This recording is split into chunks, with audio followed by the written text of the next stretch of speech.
बच्चों, जो दूसरा प्रकार है उसे हम स्तंभाकार एपिथेलियम के नाम से जानते हैं। स्तंभाकार एपिथेलियम में कोशिकाएं बिल्कुल स्तंभ की तरह होंगी, आयताकार होंगी, लंबी होंगी और ये पिलर की तरह होंगी। जैसे कि हम लोग घरों में पिलर को देखते हैं, घर जब निर्माण होता है, कहीं कंस्ट्रक्शन होता है, तो जिस तरह से पिलर खड़ा किया जाता है उस तरह से ये पिलर जैसी दिखलाई पड़ती हैं।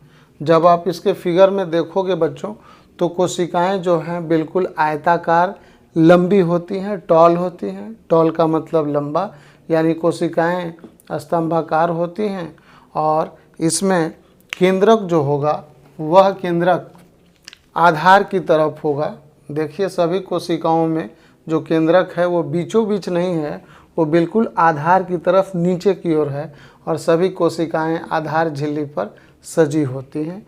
और देख लीजिए, इन कोशिकाओं के बीच सभी कोशिकाएं बिल्कुल सटी होती हैं। इनमें टाइट जंक्शन होता है, यहाँ सीमेंटिंग मटेरियल नहीं होता। ये हम आपको पहले ही बतला चुके हैं। तो इस स्तंभाकार एपिथेलियम के बारे में हम लोग जान लें तो क्या क्या मुख्य पॉइंट बनता है, तो मैंने यहाँ आपके लिए नोट्स दे रखा है। इस प्रकार के ऊतक में कोशिकाएं लंबी होती हैं, यानी टॉल होती हैं, आयताकार यानी रेक्टेंगुलर शेप में होती हैं और ये स्तंभ के समान दिखलाई पड़ती हैं। और स्तंभ को हम लोग बच्चों इंग्लिश में क्या कहेंगे? पिलर कहेंगे। यानी ये पिलर की तरह होती हैं, दिखलाई पड़ती हैं। तो इस तरह की कोशिकाएं हमारे छोटी आंत में, हमारे शरीर के अंदर पाचन तंत्र में पाई जाती है। हमारे शरीर के अंदर जो आहार नाल है, फूड पाइप है, उसके अंदर ये पाई जाती है। स्पेशली छोटी आंत में पाई जाती है। सभी कोशिकाएं आधार झिल्ली पर सजी होती हैं। जैसा कि आप फिगर में देख रहे होंगे, सभी कोशिकाएं एक आधार झिल्ली पर सजी होती हैं। केंद्रक आधार की तरफ पाया जाता है। और इस प्रकार के स्तंभाकार एपिथेलियम, जिसको हम लोग कॉलमनर एपिथेलियम के नाम से जानते हैं, ये एपिथेलियम कहाँ पाया जाता है? हमारे आहार नली में या हमारे आहार नाल में, जिसे हम इंग्लिश में एलिमेंट्री कैनाल कहते हैं।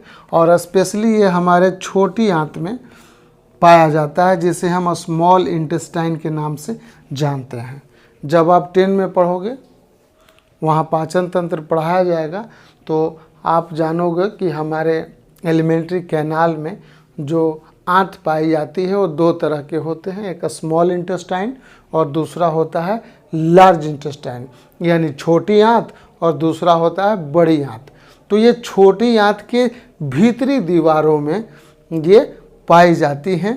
और इस तरह की एपिथेलियम जो है किसी भी पोषक पदार्थ को अवशोषण करती हैं। यानी कोई भी पोषक पदार्थ है तो ये क्या करती हैं?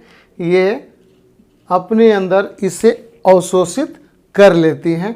तो एब्जॉर्प्शन यानी अवशोषण की जो प्रक्रिया है इस प्रकार के एपिथेलियम में बहुत फास्ट होती हैं, बहुत तेज़ी से होती हैं।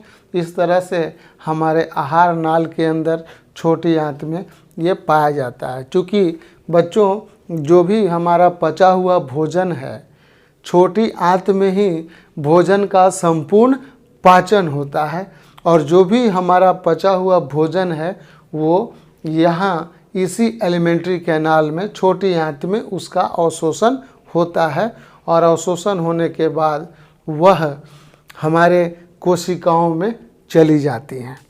तो बच्चों, ये दूसरा टाइप हो गया एपिथेलियम ऊतक का। आप इसको नोट कर लें और फिगर को भी ड्रॉ कर लें और